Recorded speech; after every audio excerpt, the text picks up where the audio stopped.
Folks, what's going on? This is Arden here, and welcome to the first episode, that's right, number 1 of The Commission, where I have 4 extremely bright, promising, and just dope people joining me to talk about the state of hip-hop and much more.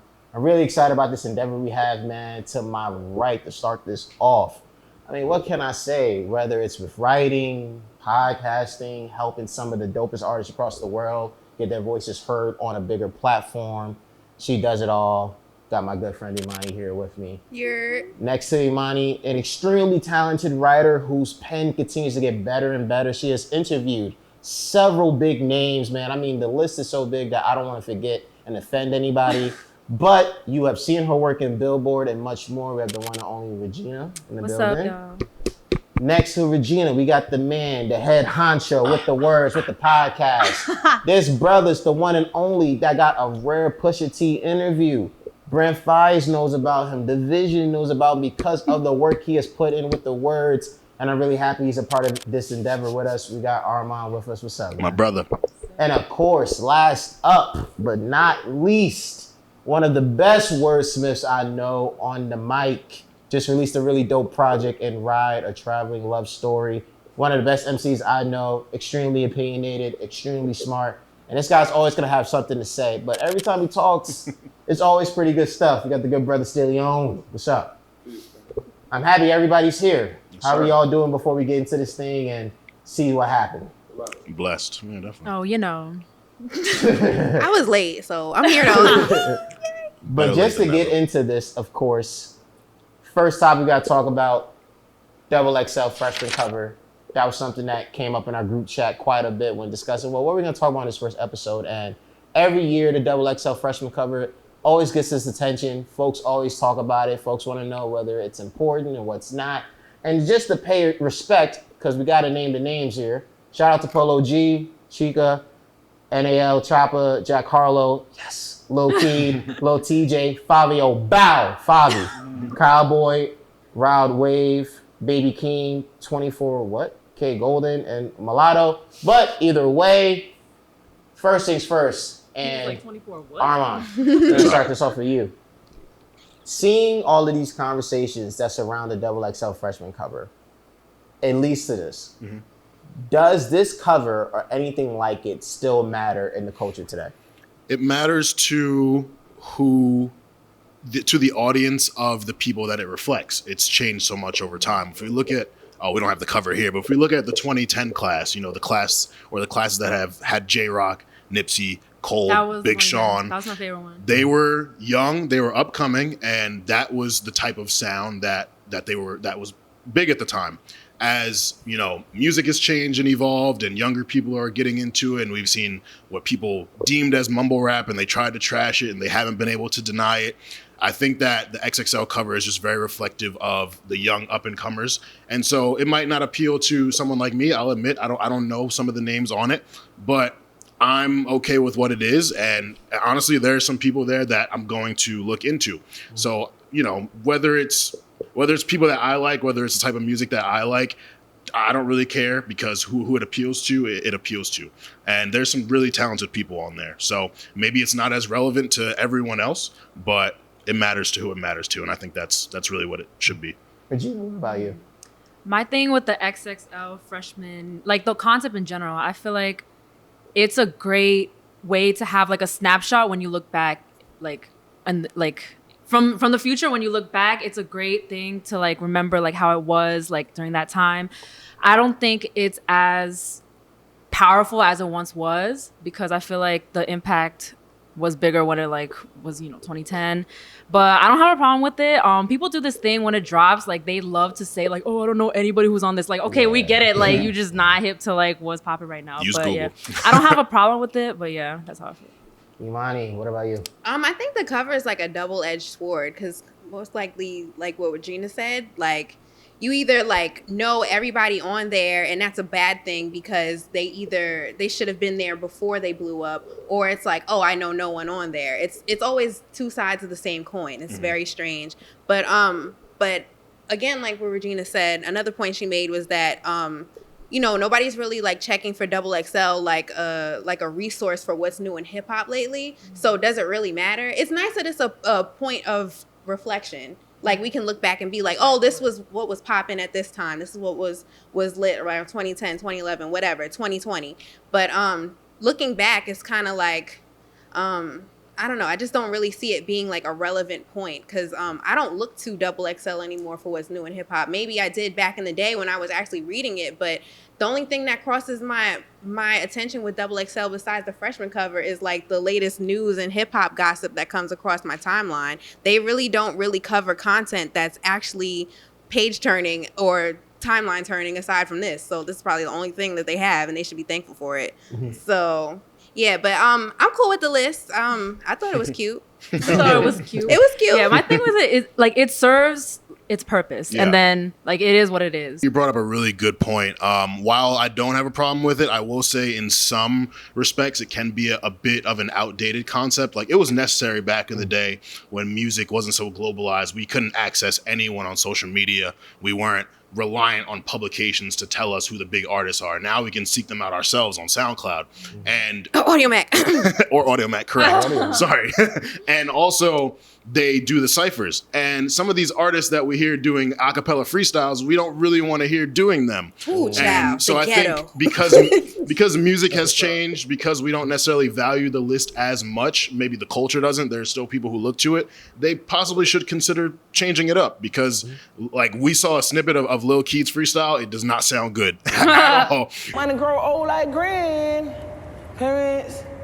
Outside white, but the inside cranberry. So I'm kind of scared for what the cipher is going to be. But then you have talents like Jack Harlow, a Mulatto, and Polo G, who I think will do a solid job. So, and also I think people put too much pressure on XXL to get it right. Like they're not gonna like they try to predict who's hot now and gonna be relevant, and not everyone sticks. But that's not their fault. That's the artists or fan bases don't mess with them anymore. But I do think some adjustments to this to kind of fit better with the times would be a good idea. That was a critique that I saw on Twitter. Like people were saying like literally the look of it is so like not corny. I don't think this is not me, but people were saying like it's literally like it's literally like high school freshman, like that look of it. And obviously like you get why it is that because it's freshman, but like it's like, okay, we get it, switch it up. It's 2020 now. So. And speaking of that, from an artist perspective, Steely. Transition. Look at that segue. Yeah. You Oh, was yeah. That boy he was good. like, Yes, he was sir. like, guys, I gotta bring He does Steely this. in. Speaking of. That was a great segue. In all honesty, this is another case where I feel like tracking the culture and impacting the culture. They're tracking the culture. This all has to do with you, whoever your numbers are, whoever votes you on, whoever puts you on. And never, we don't look at Double XL to sit here and tell us who's hot or who's like they're not the ones who necessarily can tell us who's going to be the next one. So your numbers got you on here. And the thing about that, the reason why it's lost is so much like it's not as original as it used to be is because your number, you can fuck with your numbers in so many ways nowadays. So in all honesty, we don't know if you're really it. We're the ones going to choose that as the fans, and necessarily to the point as just anyone that's paying attention. But as an artist, the dope thing about it is like if I am on that cover, it's kind of an award to my fan base to be like, yo, you got me here. Yo, that's look, I got here because of you guys. Yeah. It's definitely an accolade and something a trophy to hold up. But at the end of the day, any of these publications, it comes down to it's numbers, bro. Like you either impact the culture or you track the culture. And a lot of these publications, they track the culture. If your numbers are up, a lot of people fuck with you. Even if I don't personally fuck with you, I'm gonna put you up there because you're gonna drive traction or drive traffic to my page. So, Steely, just to stay with you on this as well. Again, when talking about artists and their fan bases and what could be the reward or what these publications are doing, as artists, how do you guys necessarily navigate that path between you want that recognition, you want something not only you can celebrate, but your fans, along with just going, hey, if I got such and such following me and they love me, then maybe I don't need a Double XL or maybe I don't need any other outlet to try to change. Your biggest reward as a artist is having a fan base that fucks with you. If you have a fan base, I would take a cult fan base over any fucking gas. Just because I have a hot fucking single and it makes me popping for like a couple 6 months and then I can't fucking recoup that anymore because I can't do nothing. I'd rather have a fan base that fucks with me inside and out. So even when I drop some trash, they can be like, yo, your shit was trash, but I'm still gonna fuck with you because I love you and you helped me get through my life in so many different situations. So like, yeah, I don't need anything to. I would love it. Like if I get an award and I deserve it, that's what's up. That's equivalent to like, all right, remember when, and this is totally what's name, but remember when Kendrick and Macklemore, and Macklemore beat Kendrick? Yeah. Oh Macklemore was like, yo, Kendrick really deserves it. And it's like, even though he got that award, it don't feel the fucking same, bro. Yeah. But now Kendrick getting it the next year, even though we know you did it because you fucked up last year, that's why you're giving it to Kendrick, it still felt like, yeah, shit is right. I'm happy for that. It all depends, like, it's not the award, it's about what you did to get to that award. It's not about being on the cover, it's about what you did to get to that cover. If I really put in work and everyone fucking saw me put in that work and I'm on that cover, y'all niggas know what's up. If you don't fucking know nothing about me and my shit is all fucking like bullshit, then yeah, it just looks good. It's fucking costume jewelry. Like what the fuck, like what I'm saying? Like I can't do it. I hear that. And before we move on to the next topic, Imani, just to get back to you to close this up. Side note, this is a pretty solid list. This is a pretty solid list of freshmen that XXL selected. I fuck with Chica. I fuck with Jack Harlow. I fuck with Lil TJ. Polo G, I like. My personal opinion, Jack Harlow and Chica. Chica's the most talented one on there, to me. Chica, she's like, and honestly, her format of just going on the gram and dumping every fucking time, that's what I know her for. And then she started giving me songs, and I'm like, damn, I really fuck with shorty. I thought I would hop on a record and say what I really feel. Niggas got big appeal, all they can stay is they think I had bigger meals. This university that got me some bigger deals. Setting my covers on bibbles and nothing to stream out. Not unless I knew that one day I would be mine. Who thanks for life, you know I get the cream out. And also to the point where she doesn't fall in any category of the stereotypical person that would pop. She's a big black girl that I believe she's lesbian, right? I think she's a lesbian.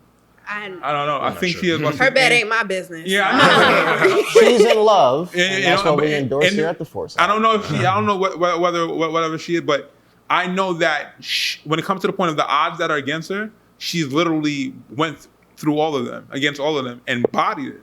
I fuck with she has a Calvin Klein ad, a big beautiful black woman, Calvin Klein ad, looking beautiful as who she is. I'm sorry, we don't see that every day. I fuck with Chica heavy. Nice. Imani, how do you feel about the list? This is a solid list as we wrap up.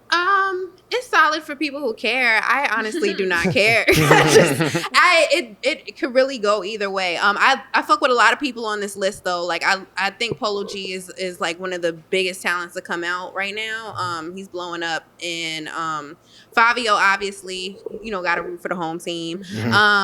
Let me think. I mean, Jack Harlow, cool. He aight. Like, what's popping is nice. He could rap. He's the godfather to Zaza, so that's cute. Everything cute. Certain people aren't my taste, but it doesn't sway me. I guess it's a cool list for people who care. Yeah. Regina, what about you? Yeah, I thought it was solid for what it was. It was pretty predictable, but I guess that's the point. So I feel like, and also as a whole, I was seeing a lot on the timeline, like, oh, finally they got it right this year. So I'm sure like people are pleased. So I fucked with it. Yeah, solid list. I don't ever expect to like every single person on someone else's list or a publication's list. So when removing that expectation, I saw names that I feel should be there. They're names that I'm going to look up. And like Regina said, people seem pretty happy with it. We'll see when the ciphers come out, like I said. But yeah, it's solid. We'll see when the ciphers come out. But moving on to the next topic here. The guy, the Canadian, Six God. That's right, that guy. He came out with a new single on Thursday night. First single from his upcoming album, which is called Certified Lover Boy. One that a few people on Twitter, including this one to the right of me, said I may have named. I'm not going to confirm that. But Laugh Now, Cry Later featuring Lil Durk came out. Salute to Durk, man. That's such a moment for him. I'm very happy for him. Yes. But with this new single, new album, that clearly means a new era in Drake's career is happening. But before we even talk about that in the grand scheme of things, Armand, because you my fellow OVO brethren. Oh, brother. I wonder why he's starting with Armand. OVO, Are you a Drake fan? I've listened a couple times. What I'm saying? First things first, when it comes to just the single itself, Laugh Now, Cry Later, how are you feeling about it? I really enjoyed the song. I think that it did remind me of God's Plan a little bit. There's a very triumphant feel to it with the horns. Drake And one of my favorite writers, Yo Phillips from DJ Booth, wrote about how Drake used these tricks in his verses or in his choruses. And immediately when you listen to the song, the repetition of "baby," like him changing the notes, like every second you pause, "baby," like it's automatically in your head. A lot of coded language, shots at Kanye. Typical Drake flexing, the paranoia, but it's all wrapped into this fun song. And then when you add the video to it, I don't know if we're talking about that now, but I thought the video was really, really cool, and I'm excited. And I would say this is my favorite lead Drake single for an album in quite some time. It is a thought that is going around. Steely, how do you feel about the record? Yeah, I fuck with it. I fuck with it heavy. I love the record. I just kind of feel like with Drake, man, he just always leaves you in a place where just like, yo, bro, you never fucking disappoint me. Like, you always keep me somewhere. Yeah, I just fuck with the record heavy. I didn't see the video yet, though. I actually didn't see the video. Good video. I didn't see the video yet. But yeah, man, it's fucking Drake. Like, Imani, out the corner of my eye, I saw your face. I just want Showtime. I just want to start by saying the video is phenomenal. It's excellent. I don't know any other way to put it. I fully enjoyed it. It was cinematic. One of Drake's best videos, in my opinion, because he started off rough with the little hand shit and the light effects. It was rough, but we here. Started from the bottom, now we here. So, oh God, got that budget right. But the big ass butt in the room. I do not like the song. I think that Dirk came out on top on this song. Like I really like that Dirk is on such a big single with Drake. That's awesome. I liked his verse on it a lot, and I'm not even like a huge little Dirk fan. So I thought that was great. But I don't think Drake has good singles. That's my opinion. I can name a list, but we won't get there. The best thing about the song to me was the triumphant beat. But I think Cardo is phenomenal also. But just the song did not wow me. I looked at it and I was like, okay, like, but I do that with every Drake single. I think it's like I think it's subpar as far as his talent goes. Like I seriously think that we can do better. It's just like he just wakes up and is like, you know what, I'm gonna make a hit today, and just rolls out of bed, dusts off his little OVO gear, and puts on some beard oil, and just does whatever he does in the studio. Like, it's just like, okay, that's a good point. Day. That's a good point. It's another day. I did notice a lot of people calling the song safe, and it's not wrong. Boring. Like the song it's not itself was safe. And safe is kind of, these days, I feel like it has a negative connotation, but I think Drake, being such a versatile artist who has done so much, he's kind of put himself in a corner where it's like, if you make anything like something you've made already, they're automatically going to say, oh, it's formulaic, or it's too safe, or you're not taking risks. And it's like, But then when he does take risks, they're like, oh, you a culture vulture. Like, so what do you want him to do? Hold on a second. Regina, I want your opinion on it, then I'm going to go to Silly, because that's going to lead me into a great freaking question that Silly's going to kick off with. But Regina, give your opinion on the song. I just thought the video, I mean, I agree that the song itself was, it didn't wow me.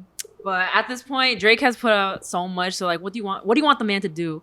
And the video, though, itself was just a big ass ode to, like, it was just a big ass flex of like, oh, look what I can do. Like the car, I thought, didn't the car not even come out? Cars are not out yet. Yeah, the people that he got to be in it, the unlimited ass budget, like, it's just like he could do anything at this point. So I don't know. Yeah, I was wowed by the video, not the song. But at this point, Drake, I don't know. He just Steely, I want you to express what you want to express, and when you do that, I have a question I need you to answer. Go ahead. I don't understand safe when it comes to him.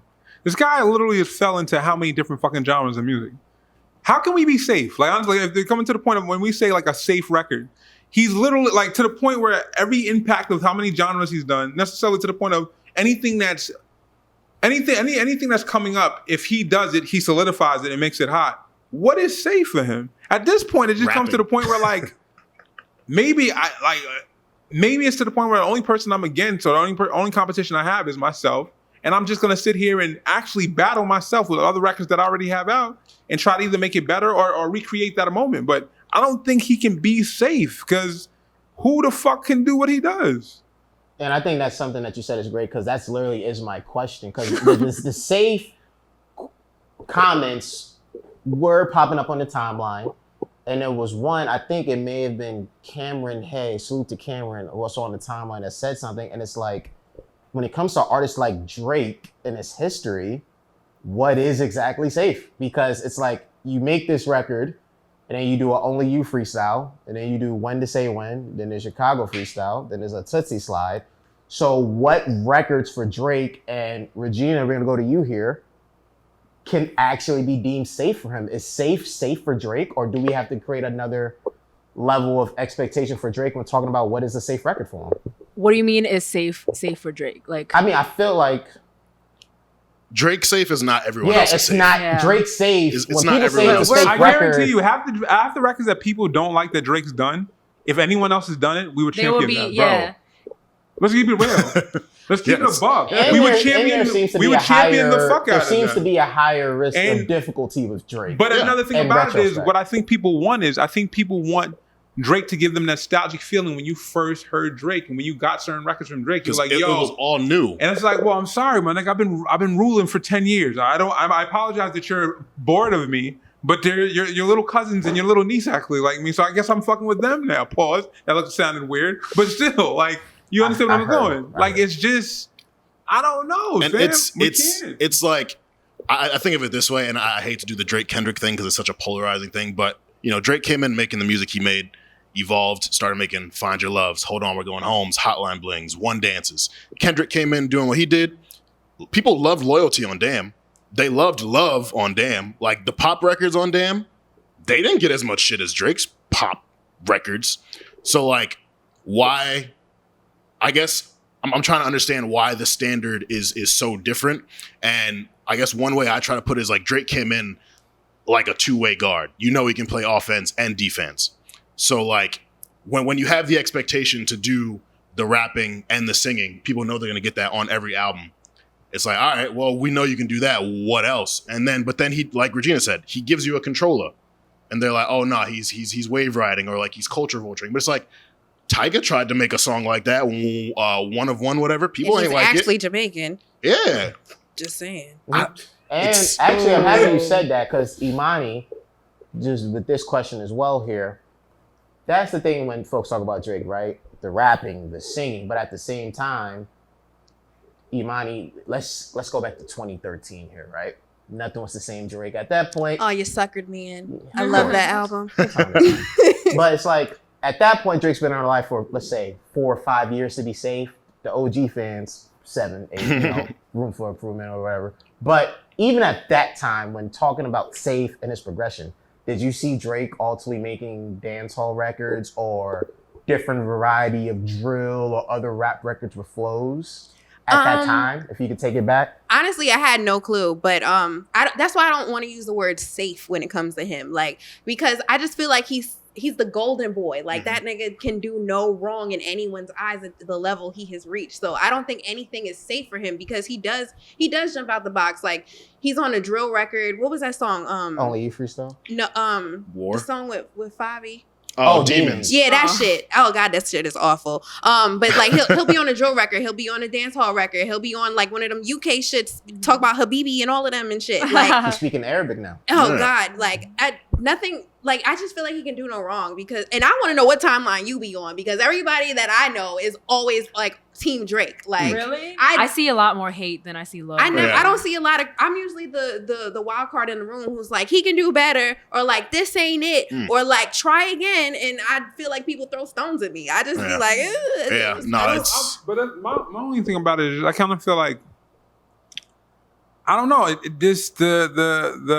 The Jay-Z reference, which is actually the Dark Knight reference, really plays in it. Like, be the hero long enough to see yourself become the villain. Mm-hmm. At the end of the day, a lot of times it just feels like people are tired of seeing him win. yes. Not necessarily because if we're gonna go into quality of music, if we're going quality of music, because there's sometimes shit doesn't hit as well it could hit, but it's still to the point if I'm comparing it to what the fuck is out, yeah, he got it. I'm just keeping it a buck. He got it. Like, there's a lot. If we're gonna go sit here and say like, yo, let's compare this to all the shit that necessarily is like, you know, mainstream music. Yeah, I'm sorry, bro. I still fuck with it. Like, even if it's a like a dud, I still fuck with it compared to a lot of different things because there's substance and some type of necessarily melody and story that brings me to a place where I can actually listen to it. I guarantee you this. Whatever record you don't like of Drake, I guarantee you either you or your peoples will find yourself singing it somehow because it's just to the point of his melody and his content. It brings you there. And that's what I'm saying. He has a lot of elements in his music that does make it catchy, but that doesn't always make it quality. Yeah, I do not disagree with you. But when I come to the point of a lot of times when I hear people say this isn't it, I bring back this point again. If we bring it to another artist and this artist performs this music or comes out with this music, it's it. Oh, this is dope. Oh, this is fire. Understand this. Let's be honest. Since Drake has came to the game, he's literally influenced every single person that does hip hop. A lot of people. Everyone. A lot of people. Everyone. A lot of people. There is no. I'm sorry. The rest of the episode is just we can do this I'm all sorry. day. Yo, A bro, lot. Yo, bro. I think since he's come out and really taken over that top artist in the world thing, he's the standard that a lot of artists who are trying to be successful artists probably hold themselves to. And Armand, real quick, Regina, I want to get your thoughts on what is now the new topic with Drake, with what they were talking about. You have any thoughts? Anything you want to respond to? I just feel like at this point, people are looking for a reason to hate Drake. They're just finding something wrong because, like, as you were saying, he can do no wrong. Because every time he like delves into a different thing that he's doing, successful. he kills it. It's People successful. don't realize that it works. When has Drake not been successful? That's why I don't think the safe word is an accurate word when we describe My only Drake. problem though is like him faking the accents. That's the only thing that I don't like because I'm like, why do you have to do that? Like, just do it without doing that. But then every time he delves into something new, I fuck with it, honestly. And don't get twisted. Like, I'm a big Drake fan, but at the same time, I call him out on the bullshit. You sure heard us have the motherfucking argument about Drake, and necessarily to the point of why he didn't clarify the writing. And I have a problem with that. But the allegations and all that, I have a problem with all that. We just had this before we started recording. Exactly. But I'm still not going to sit here and act like, yo, bro, like, there are nostalgic moments that I get from this man's music that bring me to certain places. And as an artist, it does push my pen in different ways where I can still remain myself, but find different ways and different melodies to deliver music to people to capture a larger base. And it's just to the point where, like, I think when I hear people say like they don't like they don't fuck with a record, I just kind of like when I hear it, I'm like, yo, why don't you fuck with it? What don't you like about it? Yeah. They never have anything to say. They never have a real actual. That's what I'm saying. I'm tired of this nigga. Let's just keep it a buck. It's I mid. don't fuck with this nigga no more. And let him go away for because what? When he took the 2-year break and Kendrick was bodying shit, and then he came back. Nigga, you know what? My nigga's back. I fucks with you now. Light skin's back in. What's up, my nigga? What you got going on? It just helps. Like, I just think it comes down to people just like, yo, I'm just tired of this dude. Like, they just need to admit that. Normal. It's actually normal. That happens all the time. Mm-hmm. That happened with Michael Jordan. That happened with everyone gets tired of a great. LeBron. It's just, everyone. LeBron, come on, it happens. That's fine. I just rather people just say that, you know what, I'm just tired of him. Because when it came to just creating art, the thing about it is being an artist, we're too personally into these people's lives and seeing them to the point where their personality plays more out sometimes than their music. As an artist, remember, if you just did a piece of fucking art and left it there, you don't know what the fuck the artist is. You don't know shit about him. You don't know if the motherfucker's a Democrat. You don't know if the nigga like fucking a vegan. You don't know shit about him. You just see art. Yo, bro, but true story. You That's only true. see art. That's it. And you know what? If we just leave it to the art and nothing about his personality, nothing about what he does, nothing about how the fuck he's petty as shit sometimes. When we leave that out and just leave it to the art, It's Teflon. he's fucking niggas up, bro. Like, that's what I'm saying. And that's the most unfortunate thing about a lot of these conversations is that narratives play more into people's analysis and people's interpretations than the actual music. Their feelings on the person matter more than the actual music. Like, if you really ask people, like, how many Drake songs you really hate? How many Drake songs you really call trash? Like, it's not as many as they make it seem. Pop style. Yo, That's that just fine. popped in my head. We are aligned, girl, because Which is fine. I agree. Which It's not the record best did you guys either. say? pop Pop style. style. I still never want to hate think Dropped or Out of hear about that School. song Yeah, ever we again. dumb really rich. hate Right Got Hand. so many chains, they call me Channing Tatum, Oh. dog. Come on. I hate Right Hand to this day. I love Right Hand. I hate I Right fuck with Right Hand. But to end this Drake conversation, Please. Expeditiously. to end this Drake conversation with one word, because I do want to touch on, again, us previewing the new era. whether it's Certified Lover Boy. That again, I may have helped with. I don't know. But Drake's dance instructor too. Drake's dance you know, man. Bow. I was like, the new era. If you guys can preview it with just one word, literally one word, because we got to transition to the next topic.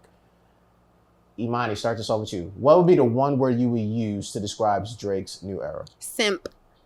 Respect. Certified lover boy. Like, I already know he gonna be complaining about a bitch he never had. So, Regina, what about you?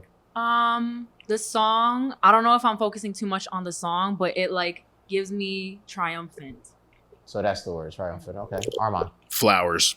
I think he's going to be receiving a lot of flowers, and he's going to be giving flowers to legends and up and comers. And I think the Lil Durk feature was part of that.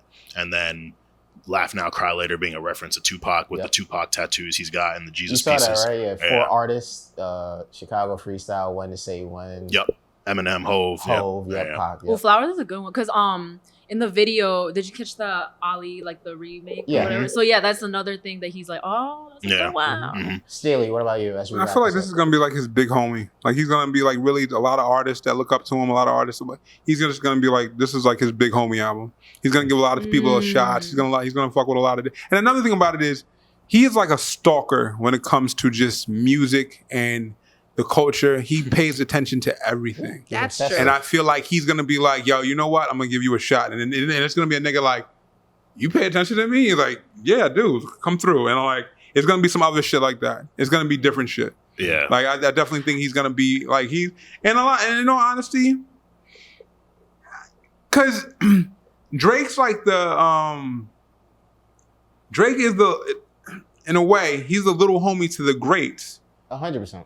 Like to the, you know what I'm saying, like to the hoes, to, you know what I'm saying, to the yays. So like he's under them, but like it's actually my time because you niggas don't count. Like, and some people like you niggas don't count no more because you guys got your flowers. You guys became that. And not saying I haven't got my flowers, but I need to now be big homie. Like you know what I'm saying. And I think at that point where that's where I'm he's going happy for. you said that because I'll wrap it up by saying I'm happy with everybody's answers here, including the simp. The big homie term I like from you as we wrap up because I do think in Drake's career, to this point, he's never been looked at, even in the minority, as a big homie. Yeah. No, that's what I'm saying. That's why I'm glad you guys brought this up because this like really portrays why people are hating just to hate. Because if you really think about it, him being on his big homie shit, that's like beautiful. That's like what you want. But then people labeled that as that's when the whole culture vulture thing happened when he was when he picked up like Block Boy JB and like that, they were like, oh, he's just using the new wave. Like, no, he's giving them a bigger platform. That's what it is. But you also have to understand there are ways that you can see certain things where if I sit here and do a record with you or do something with you, and then after that, it kind of like just disappears. Where like, what's the homeboy that had going up on a Tuesday? McConan. You heard all the foul shit that he had to say about Drake when it was like, bro, he gave you a fucking shot. And that was your only fucking like that was your only fucking shot. And that's a longer conversation because I think people. And I'm ready for the next topic. I'm ready for the next topic. Shit on that. Yeah, I'm ready for the next topic. For the next topic that we gotta speak about the man they call Burna. Burna Boy just released a new album, Twice as Tall. But the conversation is bigger than that. Burna Boy, widely loved. I think everybody here can agree. My favorite artist Burna Boy's music by far. But the conversation is more about Afrobeat and those of us that are outside the culture, even outside of just the region, embracing it. Because Diddy executive produced Burna's latest project. Then you have Beyonce doing Black is King, where there was a lot. Basically, it was a Afrocentric, just a dedication to African culture and much more. And from what I was reading in articles, watching YouTube videos, even, of course, going back to the timeline, I saw a mixed reaction by people, depending on wherever they were from, if they were from those areas or deep in that culture to where they're like, why do you Americans just come in and want to have your fun with Afrobeats and do what you do, or worry about the fact that if they come in, they're going to be looked at as a savior, as if, oh, you guys big this up that was already being built. And it was very curious to me just seeing that. You know, I truly understand where everybody was coming from. But Steely, when it comes to that, right? Diddy's involvement with Afrobeats, with what he did with Burna Boy, with what Beyonce was doing with Black is King. Do you understand people's concerns about their involvement or what they were doing, or it shouldn't be the case? I don't understand people's concern. Like, I don't understand, like, I don't see the beef. Like, I don't get it, honestly. And and not saying that there can't be a problem. I just don't get it personally. He was like you was actually explaining a little bit to me before, and I'm like, yeah, I'm still lost. I don't get it. Like, what's the problem? I thought this would be a good thing, but at the same time, I understand Afrobeat as a culture and it coming up. I don't know if they feel like with Diddy and with Beyonce, is that necessarily like, is it changing the route of what it's supposed to be? Is it them just kind of jump in front of something so they can, like, you know what I'm saying? Like, I don't know. Like, I personally don't know. I just know that it seems like a big look, but I don't get it yet, in all honesty. And I'm not saying that what's right or wrong. I just don't really understand the whole the situation. Mm-hmm. Regina, and then we're gonna go to Armand. I was gonna start off with you, and then we're gonna go to Armand. I think it's tricky to have like critiques on this because, like, at the end of the day, how people feel is always like valid because it's their feelings. So, but I will say though, when No Name tweeted, what was the exact tweet?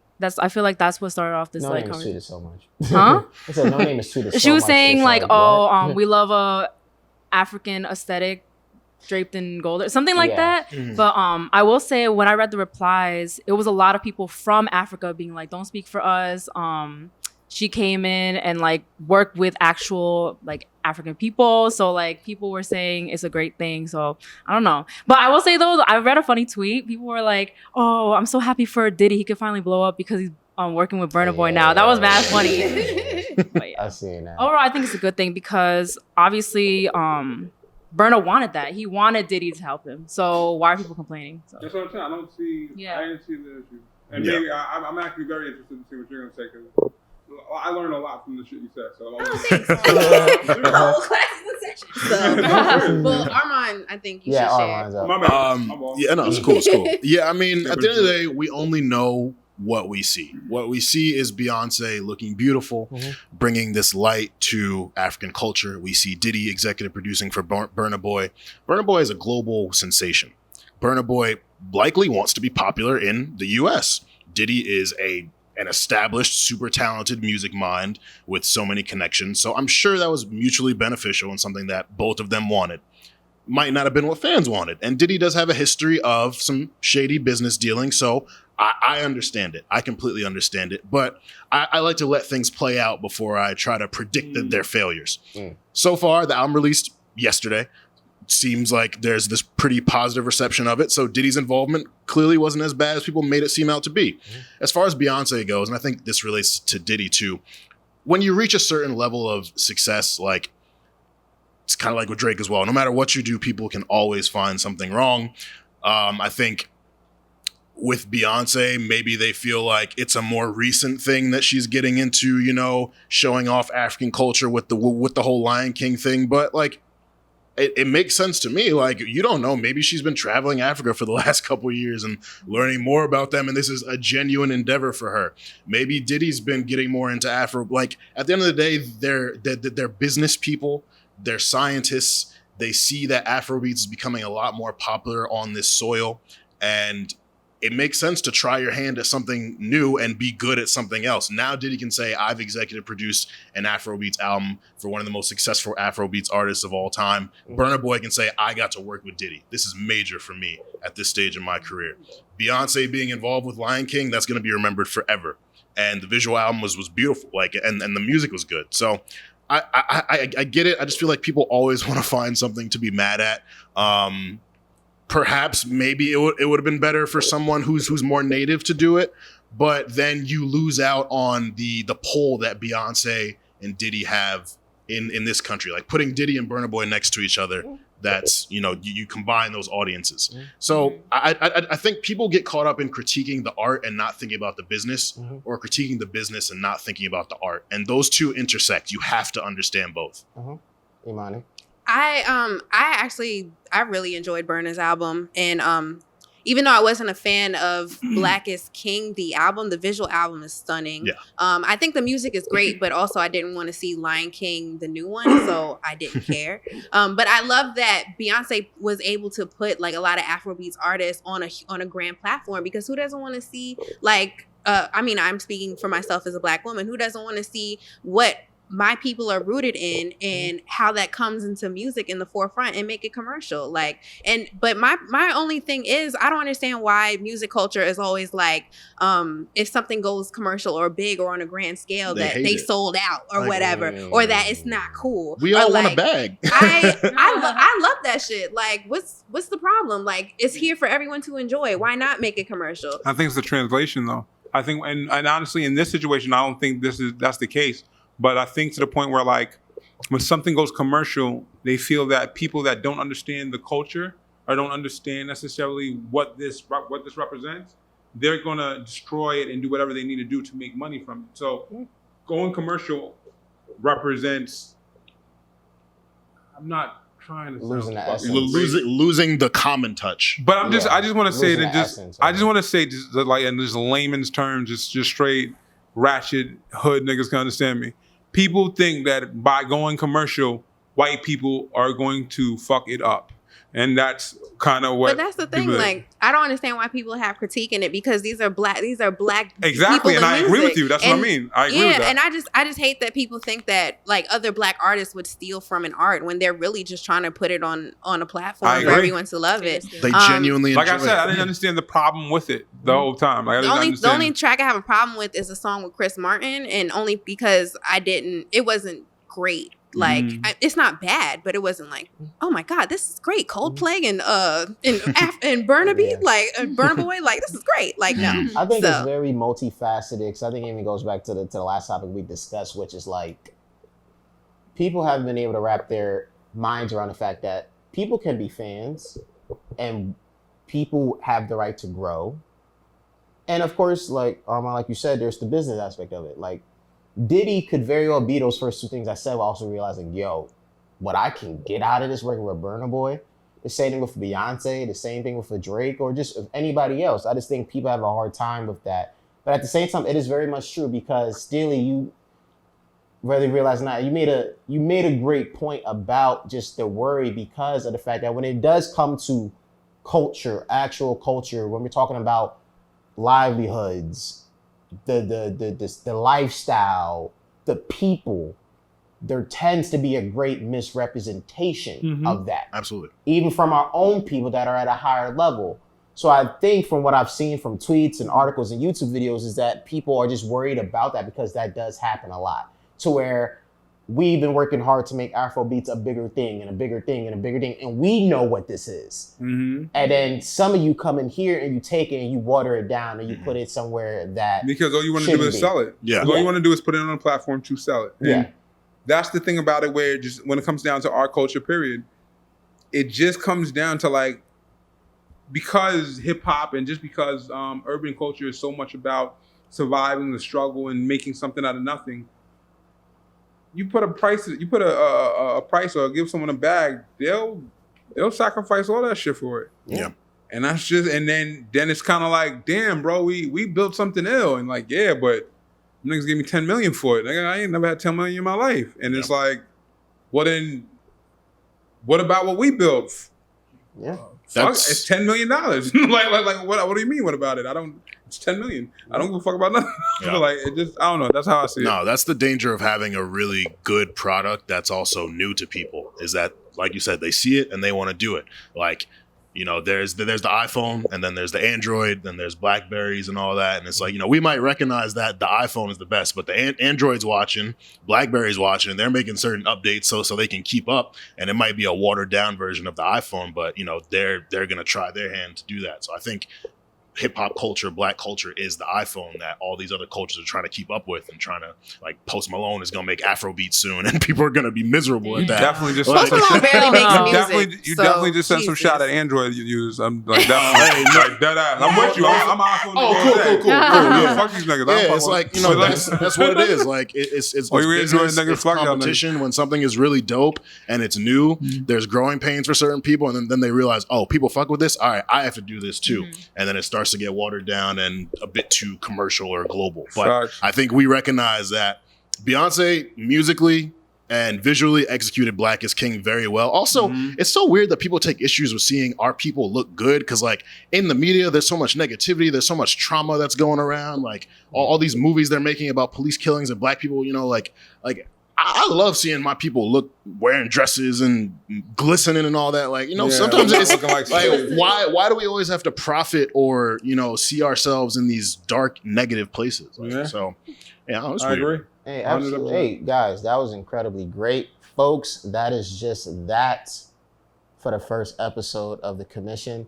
Time goes by when you're having fun. And I've been able to cross my leg like this and haven't been hurting the whole time. I have Imani here with me, Regina, Armand, Stilion. Again, this is Arden here from the 4 Side. I know you like the gear and the way it looks. G behind the camera. Talk to you next time. The commission was our vision. The commission.